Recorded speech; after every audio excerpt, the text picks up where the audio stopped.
السلام علیکم۔ بسم اللہ الرحمن الرحیم۔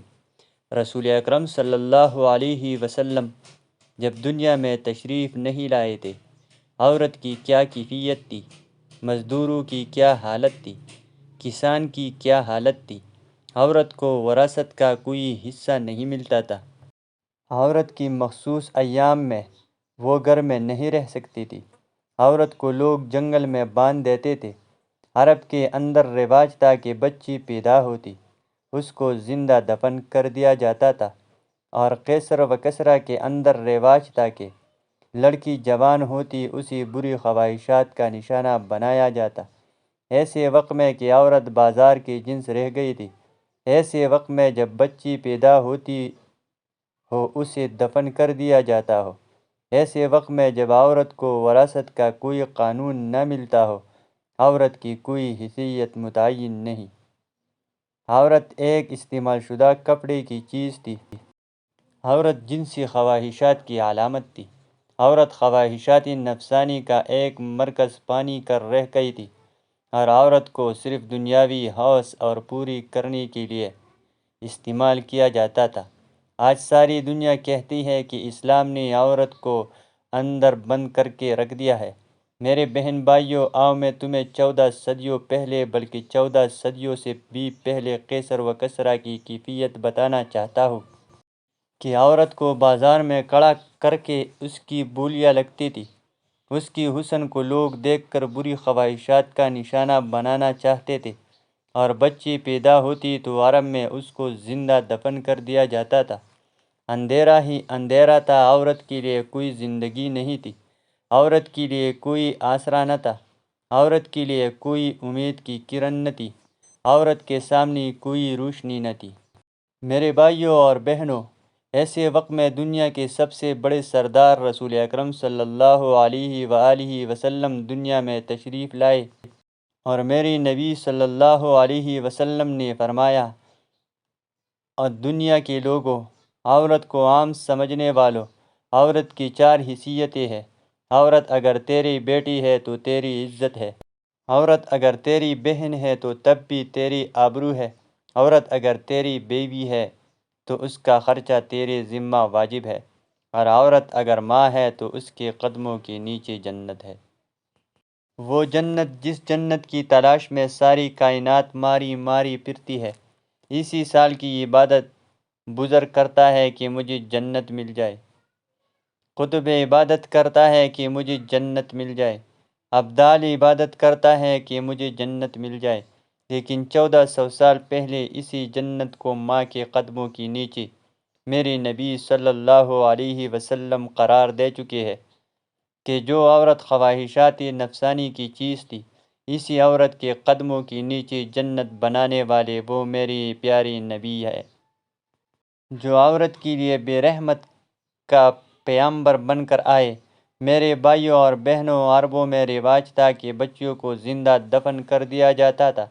مکے میں بھی رواج تھا۔ رسول اکرم صلی اللہ علیہ وآلہ وسلم کی محفل میں ایک شخص آیا اور کہنے لگا، یا رسول اللہ صلی اللہ علیہ وسلم، کیا مجھے معافی مل سکتی ہے؟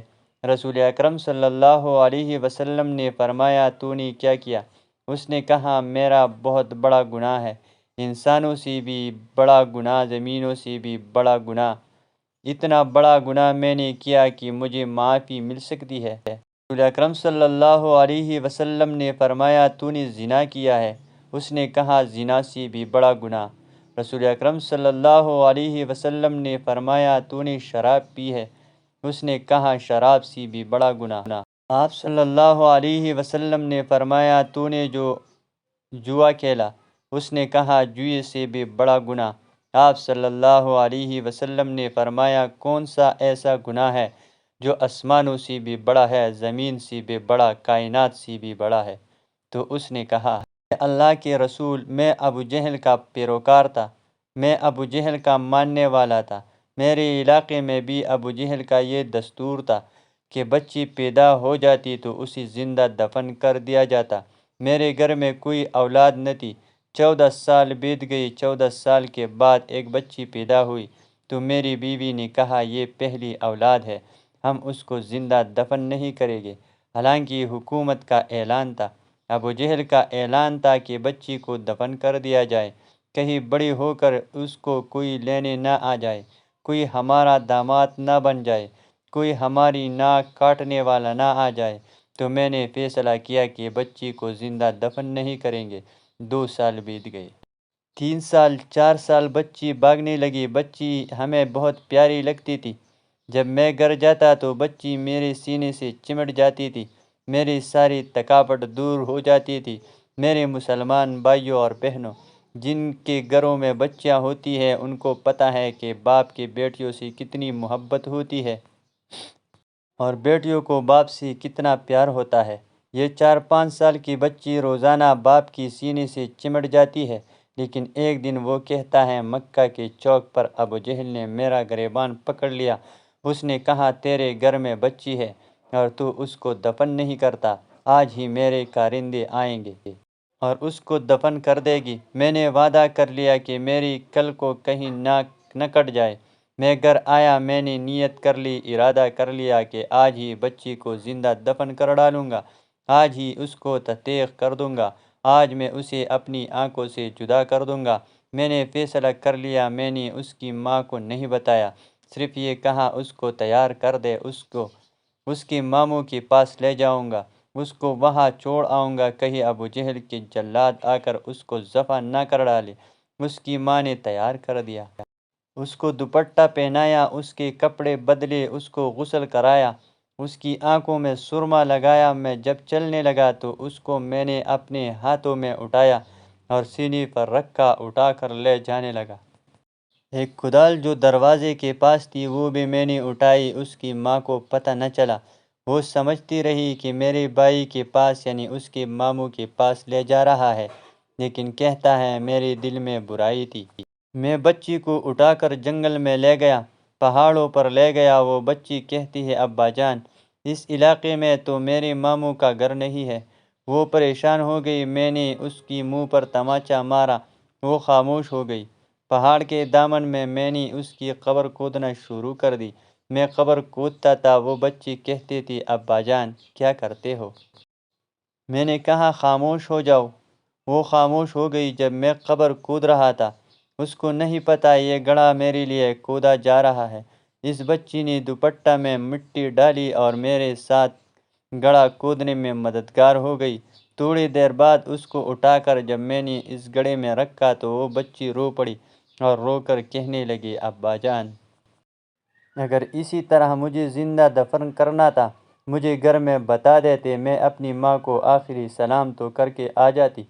جب یہاں تک وہ پہنچا، رسول اکرم صلی اللہ علیہ وسلم کی آنکھوں سے آنسو نکل آئے۔ سارے صحابہ رو پڑے۔ کیوں روئے؟ میرے پیغمبر صلی اللہ علیہ وآلہ وسلم کیوں روئے؟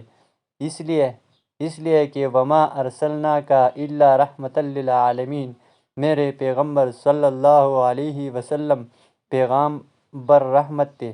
پیارے نبی کی آنکھوں سے موتیوں کی طرح آنسو بہہ رہے تھے۔ وہ آدمی کہتا جا رہا تھا، اے رسول اللہ صلی اللہ علیہ وسلم، اس بچی کو اٹھا کر جب میں گڑھے میں رکھنے لگا، بچی رو پڑی، میں نے اس کی پکار کو نہیں دیکھا، میں اس کو رکنے لگا تو بالآخر وہ بچی کہتی ہے، ابا جان مجھے چھوڑ دے، میں ساری زندگی تیرے گھر نہیں آتی، میں ساری زندگی اس علاقے میں نہیں آتی، میں جنگلوں میں وقت گزار کر اپنا گزارا کر لوں گی، میرا جرم تو کوئی نہیں ہے، میرا قصور تو کوئی نہیں، میں نے تیرے حکم کی بھی خلاف ورزی نہیں کی۔ وہ چیختی رہی، لیکن میرے دل میں ابو جہل کا ڈر تھا۔ میں نے بچی کو قبر میں ڈال دیا اور اس کی سینے پر ایک باری چٹان رکھ دی اور اس کی آواز ہمیشہ ہمیشہ کے لیے بند ہو گئی۔ اے دنیا کے سردار صلی اللہ علیہ وسلم، اے رحمت دو عالم صلی اللہ علیہ وسلم، اے رسول اکرم صلی اللہ علیہ وسلم، آج میں آپ کے دروازے پر آیا ہوں، کیا میرا یہ گناہ معاف ہو سکتا ہے؟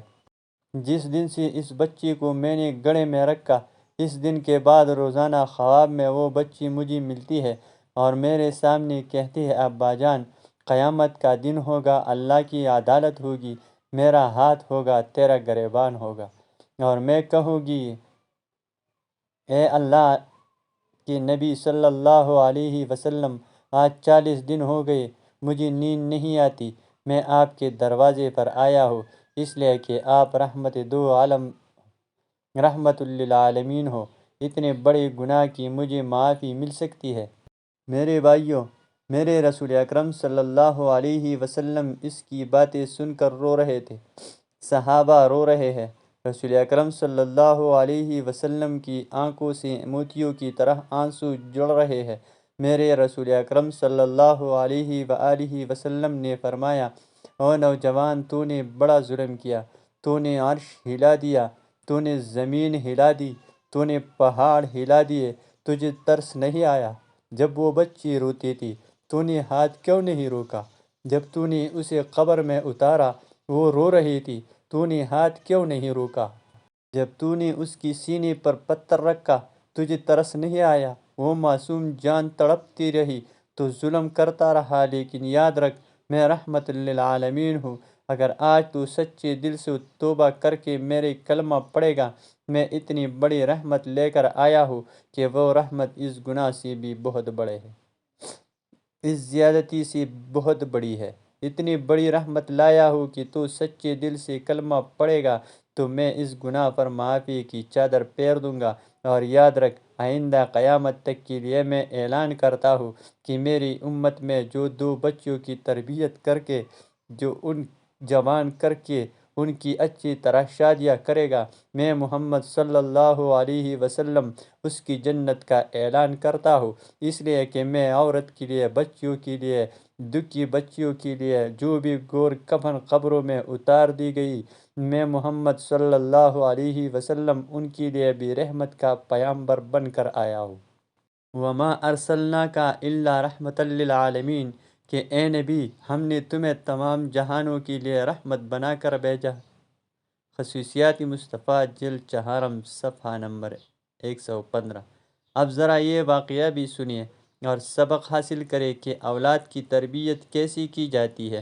حضرت بایزید بستامی رحمۃ اللہ علیہ ایک بڑے اللہ والے بزرگ گزرے ہیں۔ آپ کے والد آپ کے بچپن میں ہی انتقال ہو گیا تھا۔ آپ کی والدہ نے لوگوں کے گھروں میں کام کاج کر کے اپنا اور اپنے یتیم بچے کا پیٹ پالنا شروع کیا۔ جب یہ بڑا ہونے لگا تو ماں نے لوگوں سے مشورہ کیا۔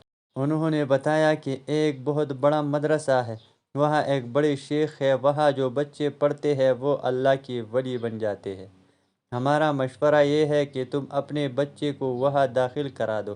بیوہ ماں اپنے بچے کو لے کر اس مدرسے میں پہنچی، وہاں کے شیخ سے ملاقات کی، تعارف کرایا کہ حضرت میں ایک غریب بیوہ عورت ہوں، محنت مزدوری کر کے گزر بسر کرتی ہوں، اس یتیم بچے کو ساتھ لائی ہوں، یہ گلیوں میں کھیلنے لگا، مجھے ڈر ہے کہ کہیں بگڑ نہ جائے۔ میری تمنا یہ ہے اور میرے مرحوم شوہر کی بھی یہی تمنا تھی کہ میرا بچہ عالم ربانی بنے، دین کا خادم بنے اور اسلام کا جھنڈا دنیا میں لہرائے۔ آپ اس بچے کو اپنے پاس رکھ لیجئے اور اس کو ایسا عالم بنا دیجئے کہ یہ نائب رسول بن جائے اور اللہ کو پسند آ جائے۔ وہ بزرگ بہت متاثر ہوئے اور فرمایا کہ تم اس بچے کو چھوڑ جاؤ، میں جو کچھ کر سکا وہ کروں گا۔ مگر صرف یہی نہیں، جاتے جاتے اس اللہ کی بندی نے ایک درخواست اور کی کہ حضرت یہ بچہ پہلی مرتبہ گھر سے نکل رہا ہے، اس کو میری یاد بھی بہت آئے گی اور مجھے یاد کر کے روئے گا، گھر آنے کی اجازت مانگے گا، مگر یہ گھر آئے گا تو اس کا دھیان بڑھ جائے گا اور یہ وہ نہیں بن پائے گا جو میں اسے بنانا چاہتی ہوں۔ اس لیے اس کو میرے پاس تب ہی بھیجیے گا جب یہ عالم بن جائے۔ وہ بزرگ حیران رہ گئے کہ یہ اس بیوہ عورت کی کیا ہمت اور کیا تمنائیں ہیں۔ بچے کی تعلیم و تربیت کا سلسلہ شروع ہو گیا۔ بچے نے کچھ مہینوں تک صبر سے کام لیا، بالآخر بچے نے آ کر استاد سے کہا کہ مجھے اپنی امی کی بہت یاد آ رہی ہے، مجھے ایک دن کی چھٹی دے دیجیے، میں گھر چلا جاؤں۔ اب استاد بہت پریشان کی چھٹی دیتے تھے تو اس کی والدہ سے کیا ہوا وعدہ ٹوٹتا ہے، اور اگر چھٹی نہیں دیتے تو اس معصوم بچے کا دل ٹوٹتا ہے۔ اللہ کی طرف متوجہ ہوئے کہ اللہ اس مسئلے کا حل فرما دے۔ اللہ تعالیٰ نے مدد فرمائی، دل میں ایک ترکیب آ گئی اور فرمایا میں تمہیں سبق دیتا ہوں، جب تم اسے یاد کر کے شام تک سنا دو گے تو میں تمہیں چھٹی دے دوں گا۔ بچہ خوش ہو گیا۔ استاد نے سبق دیا اور جان بوجھ کر اتنا زیادہ سبق دے دیا کہ وہ شام تک یاد ہی نہ ہو سکا۔ جب بچے نے سبق کو دیکھا تو وہ سمجھ گیا کہ یہ سبق تو شام تک یاد نہیں ہو سکے گا۔ اب بچہ حیران کہ میں کیا کروں، ایک ترکیب ذہن میں آ گئی۔ اس نے کتاب کو ادب کے ساتھ رکھا اور اللہ سے دعا کرنی شروع کی کہ اے اللہ، میں نے یہی سنا ہے کہ آپ ہی سب کچھ کر سکتے ہیں۔ اے اللہ، آج مجھے یتیم بچے کی دعا قبول کر کے اپنے قدرت کو استعمال کر لیجیے۔ آج شام تک یہ سبق یاد کروا دیجیے۔ اے اللہ، آپ جانتے ہیں کہ میں اپنی ماں کی یاد میں کتنا تڑپ رہا ہوں۔ اے اللہ، میرے ٹوٹے دل کو سکون دے دیجیے۔ خوب یقین کے ساتھ دعا کی اور پھر سبق یاد کرنے بیٹھا۔ شام تک اسے سبق یاد ہو گیا۔ استاد کو یقین تھا کہ سوال ہی نہیں پیدا ہوتا کہ اتنا سبق بچہ ایک دن میں یاد کر لے۔ بچے نے سبق سنانا شروع کیا اور پورا سبق سنا دیا۔ استاد سمجھ گئے کہ اس بچے کا معاملہ کچھ اور ہے۔ اب استاد نے گھر جانے کی اجازت دی اور دعاؤں کے ساتھ رخصت کر دیا۔ بچہ خوش گھر کی طرف روانہ ہو گیا، ہنستا کھیلتا جا رہا ہے کہ میں یوں امی سے ملوں گا، آواز دوں گا، پھر چھپ جاؤں گا، پھر امی سے لپٹ جاؤں گا، پھر امی مجھے کھانا کھلائے گی، مجھے امی اپنے پاس سلائے گی۔ انہیں خیالوں میں وہ معصوم بچہ گھر کی طرف رواں دوا ہے۔ گھر پہنچا تو گھر کا دروازہ بند تھا۔ آواز دی لیکن جواب نہیں ملا۔ پھر آواز دی تو اندر سے آواز آئی کہ کون ہے؟ بچے نے باہر سے جواب دیا، امی، میں آپ کا بچہ بایزید ہوں۔ اندر سے جواب آیا، کون بایزید؟ میرا بچہ بایزید تو گھر تب آئے گا جب وہ اللہ کا ولی بن جائے گا۔ بس وہ بچہ وہی کڑے کڑے روتا رہا۔ وہ سمجھ کیا گیا کہ میری امی نہیں چاہتی کہ میں ابھی ان سے ملوں۔ یوں روتے روتے وہ واپس مدرسہ چلا آیا۔ پھر بچے کے تعلیم و تربیت کا سلسلہ شروع ہو گیا۔ دل کے کانوں سے سنیے کہ اگلے 16 سال تک یہ بچہ اپنی ماں کے پاس نہیں گیا۔ اس عرصہ میں بچے نے چھٹی بھی نہیں مانگی۔ پھر کیا ہوا؟ کاش آج ہم میں سے کوئی ہمت کرے۔ تاریخ میں لکھا ہے کہ بایزید بسطامی رحمۃ اللہ علیہ کی عمر جب تقریباً 22 سال کی ہوئی تو ایک مرتبہ خواب میں استاذ کو بوقت تہجد حضور اکرم صلی اللہ علیہ وسلم کی زیارت نصیب ہوئی، اور حضور اکرم صلی اللہ علیہ وسلم نے فرمایا، جو بایزید نوجوان تمہارے پاس زیر تربیت ہے، اس کو ولایت کبریٰ کا جھنڈا دے دیا گیا ہے۔ اللہ کے ہاں فیصلہ ہو گیا کہ اس کے ذریعے دنیا میں دین کا کام ہوگا۔ جاؤ اس کو خوشخبری سنا دو اور اسے روانہ کر دو۔ استاد صاحب اٹھے، شاگرد سے فرمایا، ادھر آؤ، سینے سے لگایا اور فرمایا، تمہاری ماں کی قربانی رنگ لائی ہے اور تمہارا مجاہدہ اللہ کے ہاں قبول ہو گیا۔ جا اللہ کے دین کی خدمت کرو۔ پھر اپنا عمامہ اتار کر شاگرد کے سر پر باندھا۔ یوں استاد نے دعاؤں کے ساتھ روانہ کر دیا۔ وہی راستہ، وہی گھر تھا۔ انہی گلیوں میں پھرتے ہوئے وہ گھر پہنچے، دیکھا کہ دروازہ بند تھا۔ آواز دی تو ماں دوڑتی ہوئی آئی اور بچے کو سینے سے لگایا۔ وہ نوجوان مصنون لباس سے آراستہ تھا۔ ماں نے بلائیاں لیے بچہ ماں کے قدموں میں گرنے لگا تو ماں نے جلدی سے اٹھا لیا اور اپنے کلیجے سے لگا لیا اور بستر پر بٹھایا کہ تھوڑی دیر میں تمہیں گرم گرم کھانا کھلاؤں گی، پہلے اللہ کا شکر تو ادا کر لو۔ پرانا بوریا بچھایا اور ماں نے 2 رکعت نماز کی نیت باندھی، پھر دعا کی کہ اے اللہ، مجھ بیوہ کا شکر قبول کر لیجیے، آپ نے میری دعا قبول کر لی، میری مرحوم شوہر کی تمنا پوری کر دی۔ سلام ہو بایزید بسطامی کو، سلام ہو ان کی جلیل قدر ماں پر، اس عظیم بیوہ عورت کی عظمت و ہمت کو۔